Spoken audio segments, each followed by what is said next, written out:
Alamat petang boleh dimakan. Pada yang jauh juga yang dekat, selamat datang kami ucapkan. Asal dari Bukit Siguntang, kisah hikayat tidak terperi. Kami mengucap selamat datang, hadir tuan menambah seri. Jadi kepada semua para media, Assalamualaikum dan salam sejahtera diucapkan kepada para media, rakan-rakan media kerana hadir ke majlis kita pada hari ini. Terima kasih juga diucapkan sebab sudi luangkan masa untuk bersama Remy dan kita yang lain untuk PC hari ini. Dan seperti yang kita sedia maklum, Remy, finally Abang Hero Melaya kita telah mengesahkan tentang tarikh perkahwinannya yang akan berlangsung esok 21 Ogos di Kuala Lumpur. Jadi untuk sesi pagi ni kami khaskan buat para media untuk bertanyakan sebarang soalan bagi meraihlah bakal pengantin kita Abang Remy dan dia punya wife ke alam perkahwinan. Jadi seperti yang kita sedia maklum juga, sesi pernikahan esok perlu mematuhi SOP yang ditetapkan oleh MKN dengan Jawi. Sebab tu tak dapat tak boleh dibenarkan diadakan sebarang majlis maupun tetamu untuk hadir. Jadi sesi untuk besok kalau tak silap Remy ada 3 orang je kan, wali, pengantin lelaki dengan pengantin perempuan, betul tak? But of course, rakan media don't worry sebab pihak Remy akan provide gambar dengan release kepada media besok selepas habis majlis perkahwinan. So kat dalam Teams ni kita ada Afdal dengan Ara juga. So you guys, rakan-rakan media boleh refer kepada Afdal dengan Ara untuk gambar dengan release. So hari ni kita fokuslah untuk sesi interview bersama dengan media and also dengan Remy untuk lebih mengenali tentang majlis ni. So sebelum kita jemput Remy, sudilah tuan jalan belapan di malam kelam. Sudilah tuan beri ucapan, kata aluan pemanis kalam. Dengan ni saya nak jemput Remy Ishak untuk memberikan sepatah 2 kata. Dipersilakan Remy. Assalamualaikum semua. Temu bual bersama dengan rakan-rakan media yang lain. Terima kasih semua kerana hadir pada hari ini untuk sesi sidang media bersama dengan saya. Untuk majlis pernikahan saya akan berlangsung pada 21 hari bulan 8 21 bulan Ogos 2021 bersama dengan Sabtu, mana akan berlangsungnya esok, yang akan dinikahkan di sekitar Kuala Lumpur. So terima kasih kepada semua rakan-rakan media. Sedia maklum, saya akan melangsungkan pernikahan saya bersama dengan gadis pilihan saya berasal daripada negeri Pahang, daerah Mentakap, Rozaliza binti Yusof, ataupun lebih dikenali sebagai Eza Yusof, pengusaha kasut, seorang peniaga, businesswoman, kasut, entrepreneur. Hubungan saya bersama dengan Eza ni daripada 8 tahun yang sudah. So setelah 8 tahun bersama dengan saya genap. Nombor yang cantik, alhamdulillah. Untuk 8 tahun yang agak panjang juga, agak lama juga kami menempuhi liku-liku sebagai kawan, and then we continue the relationship dalam engagement, but then suasana relationship went well and kita terputus di tengah jalan. Alhamdulillah, seperti semua orang dulu pun kata kalau dah jodoh tu tak ke mana kan. And yes, this is tahun ke-8 saya decided untuk meneruskan hidup saya bersama dengan dia lah, selepas ditimbang cara tolak. Akhirnya saya rasa she's the one. Yeah. That's very sweet. Thanks for sharing that story, Remy. Mungkin boleh ceritakan sedikit juga tak, kenapa pilih tarikh 21 Ogos? Well, actually saya sebenarnya pernikahan ini dirancang lebih awal sebenarnya, daripada tahun 2020 sebenarnya. Tapi disebabkan masalah pandemik kan, kita melalui fasa yang teruk seluruh dunia. Jadi saya rasa adalah lebih baik kalau kita postpone, membawa ke tahun 2021.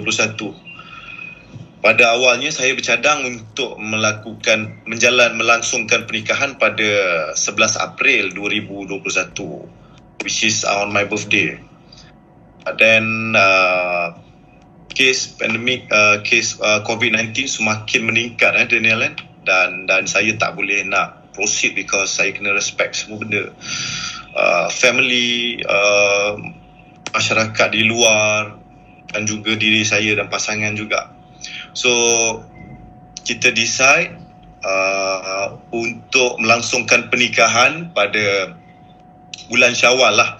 Pada ketika itu saya rasa macam bulan Syawal, saya rasa semua dah akan kembali reda. Tapi pun tak boleh juga.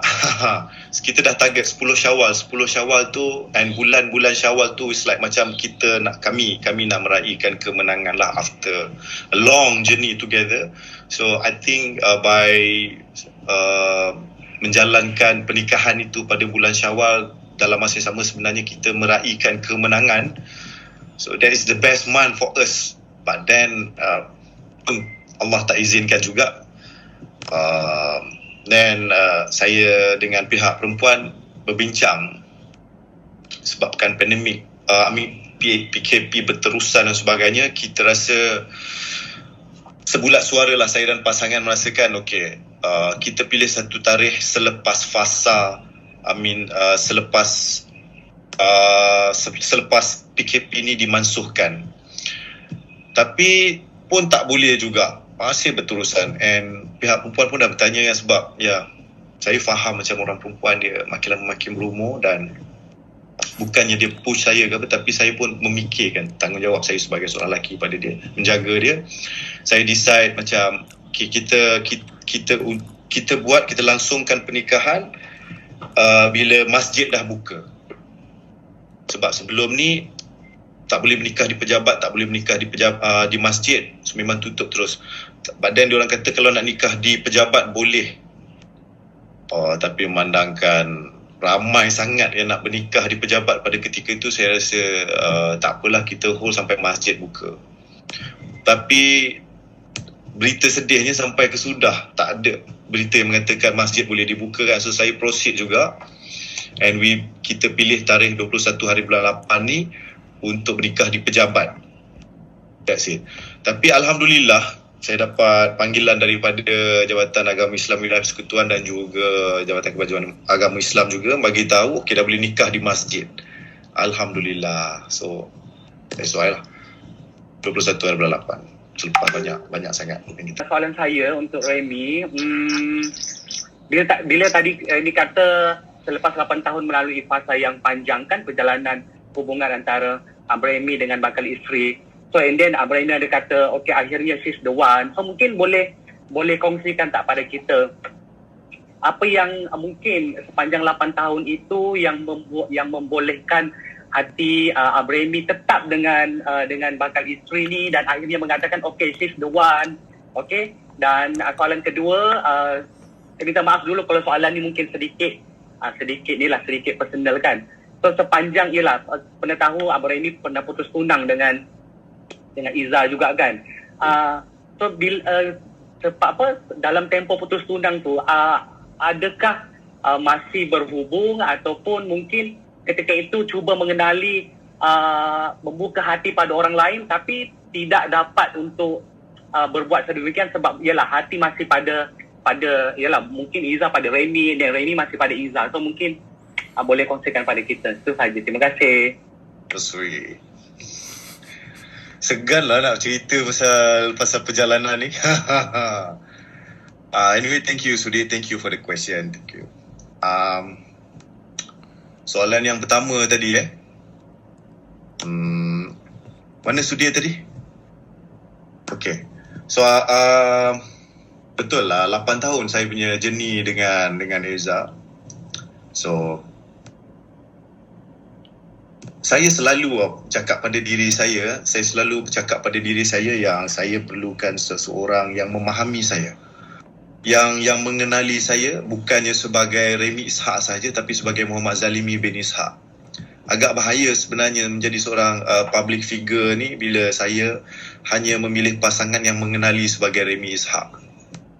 Jadi kalau boleh saya nak pasangan saya kenal saya luar dan dalam. So sepanjang saya berkenalan dengan Eza itu orang cakap pahit manis perhubungan tu memang selalu berlaku. Memang macam-macam berlaku dalam perhubungan. So pada 3 tahun yang pertama tu pun memang susah untuk mengenali Remy Ishak kan, and ada jealousy-nya, ada, biasalah Remy Ishak susah.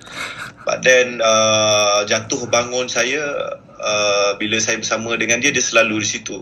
Saya tak nafikan masa saya memutuskan pertunangan, memang ada berkenalan jugalah dengan beberapa orang. Adalah saya berkenalan, mengenali hati budi orang lain.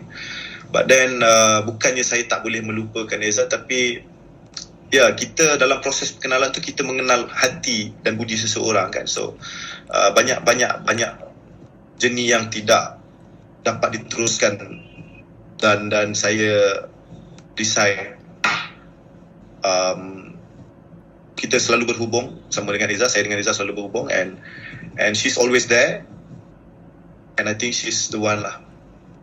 Jatuh bangun saya selalu ada bersama lah, sakit saya, dan orang yang saya rasa macam yang akan faham saya, mengenali saya adalah Eza.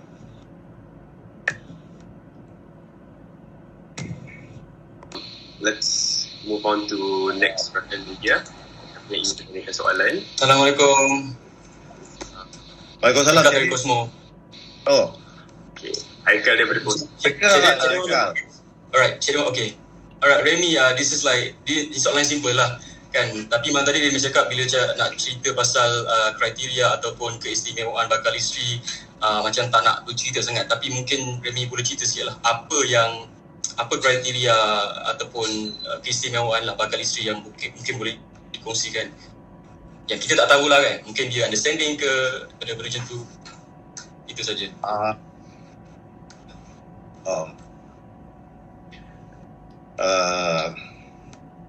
Saya berjumpa banyak orang, Haikal. Saya berjumpa dengan ramai orang because being a public figure ni is easy untuk access kepada kita, jumpa orang luar dan kenal orang luar ramai. Bukan kata saya terlalu memilih tau, tapi it is for good sake, untuk masa depan, untuk career, untuk future, dan juga untuk alam. I mean like akhir hayat kita, maksudnya masa sampai ke jannah. Of course, bila orang kata terlalu memilih, perlu. Bagi saya perlu. Bukannya daripada segi status ataupun maksudnya kerjaya dan sebagainya, tapi pada saya peribadi. Kalau ada orang pernah cakap benda-benda yang tak baik pasal ini sebelum sebelum Eza, pasal ini sebelum Eza, saya faham semua orang akan melalui fasa proses belajar dalam hidup kan. Even sebelum ni pun ada juga berita-berita, masa saya di awal perkenalan dengan Eza dulu, ada je berita-berita yang tak baik mengenai dia. Tapi saya rasa semua orang dalam hidup memang akan melalui satu fasa di mana proses pembelajaran, dan kami sama-sama melalui proses pembelajaran tu. Dan saya respect about her is dia selalu ingin berubah, dan dia selalu ingin menjadi yang jadi lebih baik, bukan untuk saya tapi pada diri dia. Dan benda tu yang saya rasa kagum pasal Eza, di mana saya pun perlukan orang lain untuk support saya untuk berubah menjadi lebih baik pada setiap masa. So I think that part, benda tu je yang saya rasa saya perlukan, the support system yang saya perlukan untuk orang yang betul-betul berada di sebelah saya, bukan saja support saya daripada segi dunia glamour, tapi juga peribadi saya. Ya, itu adalah Eza yang saya kenal lah. Alright. Ya, saya rasa terusik di situ lah, because of dia bukannya kenal Remy Ishak and nak kena suka aku because of aku Remy Ishak, tidak. Dia ada degil dia yang saya rasa macam ada orang kalau jumpa aku, dia respect, dia akan rasa macam I'm a public figure dan ramai orang kenal. Tapi dengan dia tak ada benda tu, dia tak ada. Dia pandang Remy Ishak sama level je, maksudnya dia sama je. Kau human being, aku human being, kita hidup as a human being. Why should I treat you macam VIP? So benda tu yang membuatkan saya rasa aku masih lagi berpijak di bumi nyata, supaya tidak tinggi menjadi seorang Remy Ishak yang orang rasa aktor popular dan sebagainya. So saya rasa dia tarik saya ke bawah dan berpijak di bumi. I need that. Excellent. Thank you Remy. Thank you, Remy, for being super open dengan your answers and everything. I think it's a really nice insight juga into your relationship you dengan Eza. Alright, next kita ada Assalamualaikum. Hai Remy, Tanya. Kelly. Hai. Hai Kelly. Okey, Remy, boleh tak ceritakan sikit persiapan untuk majlis esok dan bagaimana macam kita faham ya, macam sekarang mesti tidak akan bawa hantaran apa semua kan. So bagaimana persiapan Remy daripada segi mas kahwin, sebentuk cincin, rantai ataupun sebaliknya. Thank you Remy. Okay Kelly, thank you for the question Kelly. Macam Remy bercakap, kita dah plan sebenarnya dari awal tahun untuk melangsungkan pernikahan. Jadi barang-barang hantaran semua dah beli. Even wedding planner pun kita dah prepare semua. Even wedding venue pun kita dah booking. Even catering pun kita dah try, makanan dan sebagainya dah pilih dah, dan berapa orang guest, media, semua dah plan. Sampailah ke kita kena buat PKP fasa yang kedua tu, saya masih lagi istiqomah. Saya kata tak apa, kita masih lagi buat majlis dan sebagainya. Hantaran pun masih ada, guest pun saya minimize kan, because saya tetap nak kena jemput rakan media, semua saya kena jemput. Saya tak boleh jemput orang luar lain melainkan family kedua-dua belah pihak. And rakan media dalam berapa puluh orang saya memang dah prepare. Penyudahnya di sini hanya beberapa orang saja yang boleh, dan hantaran yang saya dah sedia, perempuan dah sediakan, kita hanya boleh pakai je lah selepas ni. Tak boleh nak mengadakan majlis dan sebagainya kan. So the only hantaran yang akan kita bawa pada hari pernikahan nanti is just mas kahwin dan mas kahwin saja, itu je. But then segala yang kita dah plan, kita dah rancang daripada segi hantaran dan sebagainya tu, paksa lupakan je lah, sebab saya menjalankan apa yang wajib je dulu. Alright, thank you, Remy. Dia kata gagal dia. Saya ingatkan soalan. Bagaimana Remy menerangkan kepada Eza bahawa berkahwin dengan selebriti ni risiko dia besar. You know, apabila suami dia dihimpit dengan gosip, terpaksa berlakon dengan wanita lain, you know, ada pelbagai rintangan, cabaran menjadi seorang pelakon, dan yang dia harus hidup bersama bukan sahaja Remy Ishak tapi juga Zalimi. Maksud saya, adakah dia aware bahawa dia tidak perlu cemburu buta, bahawa dia tidak perlu kontrol sepenuhnya kehidupan Remy sebagai seorang aktor?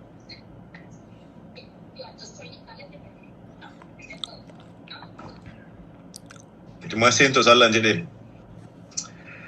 Inilah yang menjadi proses bersama dengan Eza jadi panjang Cik Din. 8 tahun bersama dengan Eza ni. Inilah proses Eza mengenali dunia entertainment, mengenali macam mana dunia orang pelakon. Dan macam saya pun, saya tak boleh terburu-buru untuk buat keputusan kenalan dengan seorang wanita hanya kerana dia tidak memahami career saya, dunia glamour, dunia public figure ni, dan saya kena reject dan terus mengenali wanita yang lain dan lain seterusnya. Saya rasa benda tu tidak akan membantu saya pun, kerana sampai bila-bila pun tidak akan ada orang yang faham tentang dunia public figure dan dunia glamour. Cemburu itu memang akan ada dan susah untuk dibendung. Perempuan saya faham memang cemburu, tapi yang boleh faham situasi, yang boleh faham kerjaya itu susah, memang susah saya cari. Even Eza sendiri pun, untuk saya menerangkan dia tentang beberapa perkara dalam dunia selebriti ni, ada benda yang saya tak boleh buat, yang dia kena faham, yang di mana bila saya tak boleh buat, dia pun tak boleh buat. And then kadang-kadang benda-benda yang tak boleh buat itu sebenarnya telah membentuk peribadi saya dan juga Eza menjadi seorang yang lebih matang dalam dunia ni.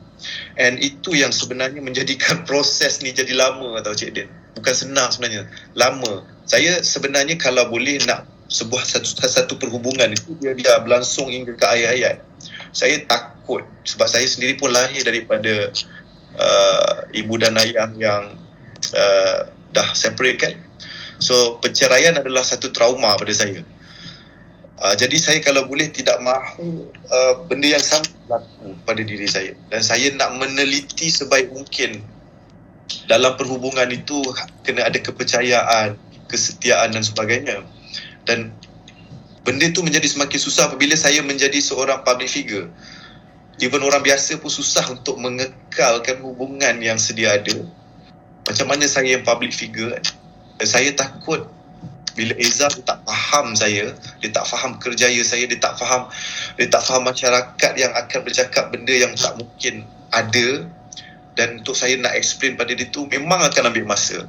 Dan 8 tahun Cik Din saya ambil masa untuk dia faham tentang seluruhnya dunia ni. Bukan senang.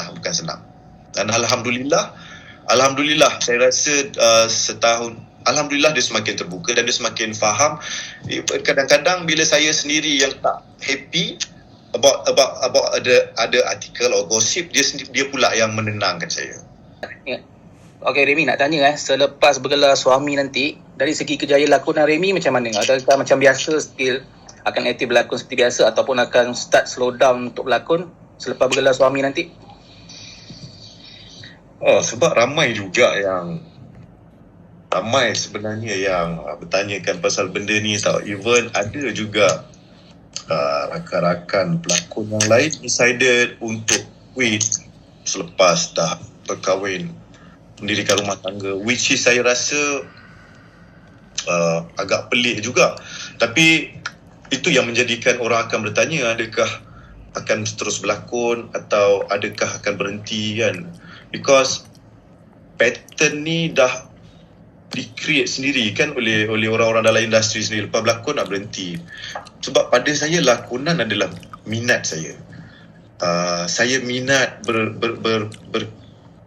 orang kata berkarya di dalam sebuah moving image kan, menjadi watak dan sebagainya. Benda tu adalah satu benda yang saya rasa adalah escapism saya daripada dunia reality, untuk berada dalam satu fantasi yang manusia kita semua create. Dan saya rasa enjoy, saya rasa seronok escapism saya di situ, dengan reality yang kadang-kadang bukannya semuanya mengembirakan.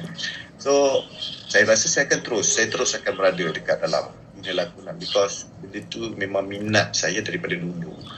Dan saya akan terus berkarya lah, maksudnya menjadi karakter, duduk dekat dalam cerita yang director, scriptwriter and filmmaker bikin. Ya, insyaAllah saya akan terus berada dalam industri.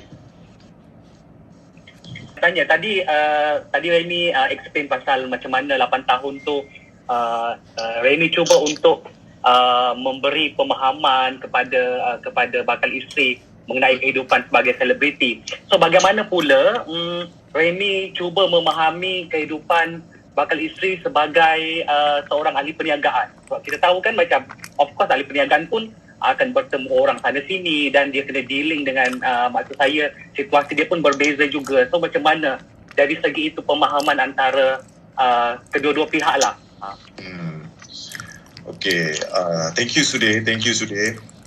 Pemahaman macam saya bukannya mendidik Eza untuk dia faham tau, tapi dengan membenarkan dia berada dalam ruang saya, berada dalam space saya, environment saya, sebenarnya itu pemahaman, itu pembelajaran pada diri dia sendiri juga. Dan saya sendiri pun memberitahu kepada dia lah tentang apa yang dia muskil dan sebagainya. Itu yang saya faham daripada segi saya mengajar dia tentang pemahaman, bukannya saya selalu explain. Tapi untuk dunia ahli perniagaan, saya akui pada awal perkenalan saya dengan Eza, saya memang tak tahu langsung tentang perniagaan. Dan bila Eza dia start muncul dalam hidup saya, sebenarnya dia yang introduce saya kepada dunia perniagaan. And saya mengenali dia, dan saya juga dalam masa yang sama mempelajari dunia perniagaan melalui dia. Kami buat perniagaan bersama-sama sewaktu kami baru berkenalan. Ada kenal buat bisnes sama-sama, we going down, kita drop, and then she's there, and then dia encourage saya lagi untuk buat another business, and then we do another business. Proses tu is like macam ada give and take. dia belajar tentang live saya belajar tentang live perniagaan. And the thing is keep moving and keep going until now lah. Haikal Rego semua. Remy cakap akan terus aktif dalam bidang lakonan kan, but we can also confirm that lepas ni family, berkaitan dengan family is going to be like your top priority kan. Yes. So mungkin soalan saya mungkin soalan ini masih lagi terlalu awal, mungkin dah dengan pihak perempuan dah berbincang ataupun bercakap tentang mungkin pasal family planning dan benda-benda macam tu. Ada tak yang dah bercakap? I know it's still early, but maybe you want to talk about it. Yeah, memang saya, don't worry Haikal, I memang kind of like macam I akan kena fikir 10 step ahead, 10 years ahead, I kena fikir. So don't worry, apa you cakap tu memang I dah fikir dah. I memang dah plan. We plan like I am not going just to concentrate dalam acting punya industri saja. Because dia pun buat bisnes, saya pun ada buat bisnes yang lain. So saya tidaklah akan menjadikan lakonan ini sebagai 100% sumber pencarian. Ada benda lain yang saya buatkan. Even Eza sendiri pun dia ada perniagaan dia. We going to do something else. Even sekarang pun saya ada buat benda yang lain. And semua benda ni dia juga yang encourage. So untuk 10 tahun akan datang ni saya ada perancangan macam lakonan akan tetap ada dalam hidup saya, tapi perniagaan juga perlu ada. Tidaklah saya menumpukan 100% hidup saya kepada lakonan sahaja semata-mata. So we plan what kind of business kita nak buat, apa lagi and keep going lah. It's not like 100% akan bergantung harap pada lakonan sahaja. The second question Remy pasal family planning tu, maybe how many kids you gonna have? Anak-anak tu honestly saya faham, it's okay. Dunia pun, I mean like the whole world kan pun setengah macam like not really stable at this moment. Dengan ekonomi sendiri pun tak stable and government pun tak stable, so it's like everything semua is not so sure. So kalau ada rezeki, I mean like for this untuk 2 tahun yang pertama ni kita just macam relax je, tak perlu, I mean like tak perlu nak orang kata terlalu memikirkan tentang anak-anak dan sebagainya lah. Kalau ada rezeki, biasa kalau Allah bagi, yes, Alhamdulillah. But then untuk ada like lebih daripada 3 orang anak dalam masa 5 tahun ni, itu tidak mungkin akan berlaku lah. Assalamualaikum Remy. Okay. Eli kat sini. Eli, hi. Final question. Sorry, one more final question. Remy, Eli from Eli. Portal Getaran.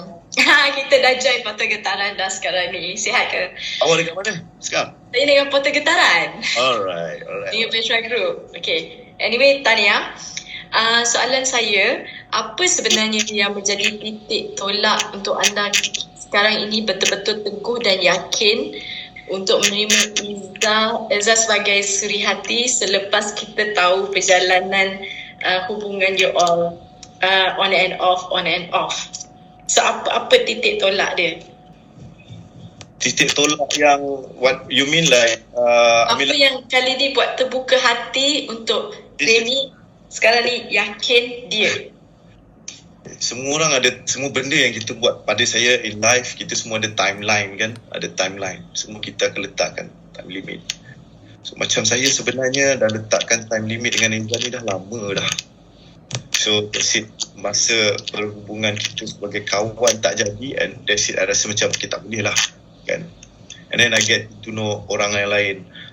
Lagi worse, tak ada chemistry langsung, lagi susah, lagi jealous, lagi teruk yang I rasa macam kena ikat and tak boleh. And then I rasa macam bila I nak something to talk to, you know, to share, and I will go to Eza, she's so, orang kata senang untuk saya bercakap dengan dia.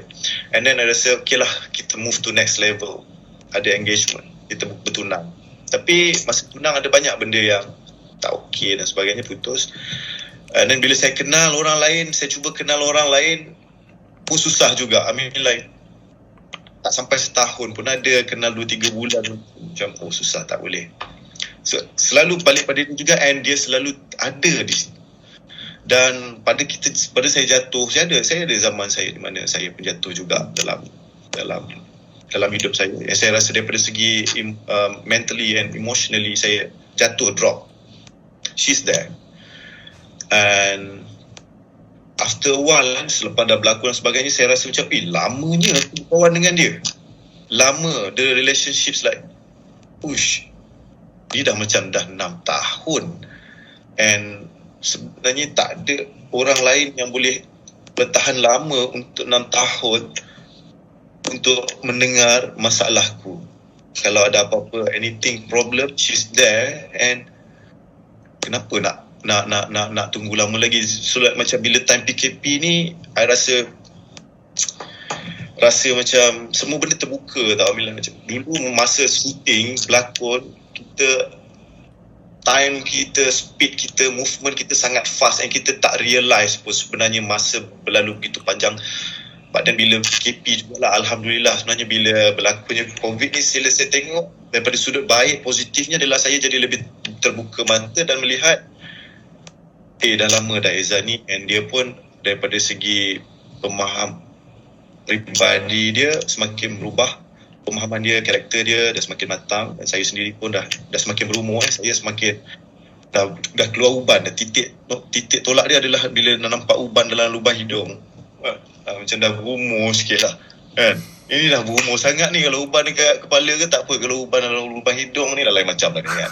So I think dah tua, for me, I myself dah cukup matang untuk membuat keputusan dan sebagainya. And untuk Eza sendiri pun, I rasa dia dah cukup dah untuk memahami saya, dan karakter dia pun dah semakin matang. Alright, thank you Remy, thank you Alina. Hope that answers your question. Alright, thank you so much.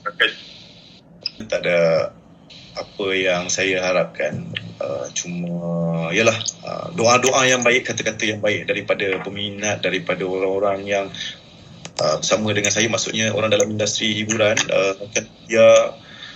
rakan-rakan dalam dunia hiburan yang lain, semua doa-doa yang baik sebenarnya akan membuatkan, sebenarnya sedikit sebanyak membantu hidup kita dan juga perjalanan seseorang. So hopefully doa-doa yang baik daripada kalian semua akan membantu saya menjadi lebih baik, pasangan saya menjadi lebih baik, dan hubungan ini kekal hingga akhir hayat insya-Allah. So doakan semua. Terima kasih.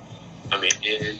Okay, thank you so much kepada semua rakan media yang sudah hadir dan bertanyakan soalan pada hari ini. Banyak ya soalan yang Remy jawab hari ini. So sekali lagi mewakili pihak Remy, kepada semua, mohon doakanlah sesi pernikahan yang bakal berlangsung esok berjalan dengan lancar. Amin. So